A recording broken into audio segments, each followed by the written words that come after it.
Maryam is the only woman who captured my heart, changed my life. IBB speaks.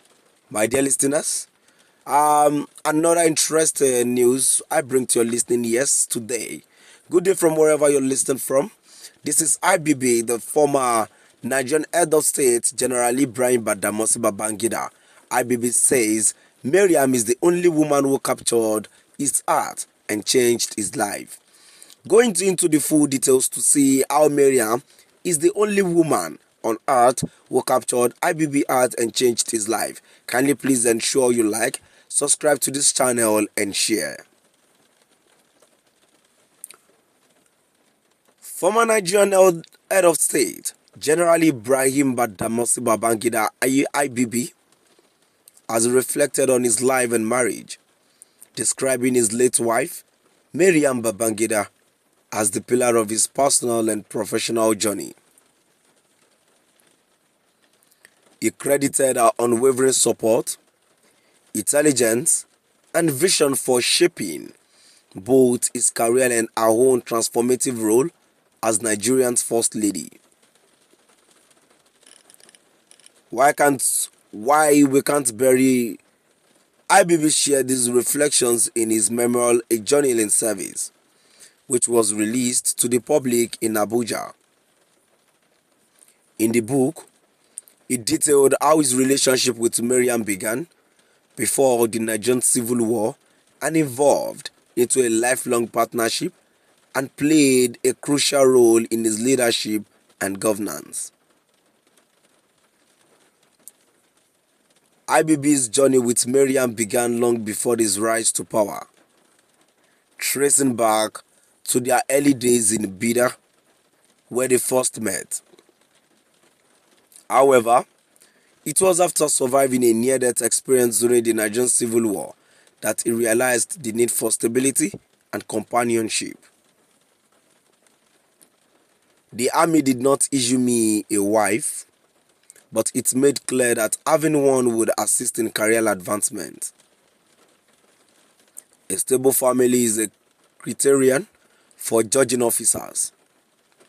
After my first close encounter with death in the Civil War, I prioritized establishing a stable family life. My relationship with Maryam, born Maryam in Asabal on November 1, 1948, was connected to my youth in Bida.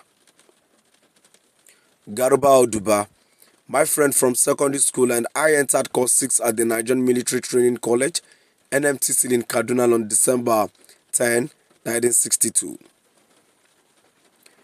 The initiation at NMTC was harsh. Duba left after a few days, telling his father he wasn't suited for army life. His father gathered us for a pep talk, which prepared us for future as officers.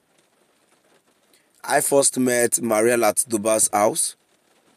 Duba's aunt, Asabe, was Maria's mother. We shared digs in Kaduna, and I saw more of her. Duba was like a brother to her, which allowed me to spend time with Maria. Young military officers often had short-lived liaisons, myself included. Despite this, I was fond of Maria, and she grew fond of me. Our relationship felt predestined. At NMTC, I became more aware of her. We remained friends through my early army years, including training abroad. In April 1967, I left for a 4-month course in the UK, but I was recalled in July due to political turmoil. By the time I returned, the nation was at war, he wrote. His near fatal injury in 1969 during combat near Umaya forced him into deep reflection. Lying in a hospital bed, he resolved to build a stable family, and Maryam became the natural choice. He admired her reserved nature and upbringing, and despite his reputation as a ladies' man, he was determined to convince her. IBB stated, upon my return, I was posted to the war front and saw action. In April 1969, during our advance towards Umaya, I was shot and shrapnel lodged in my chest. I was evacuated to Lagos University Teaching Hospital, LUTH, while convalescing.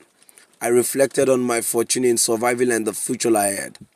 As the only male child, I was troubled that my death would end my family name.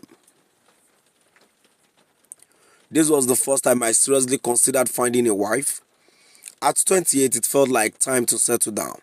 The marriage of General Gowon to Victoria further focused my thoughts on marriage.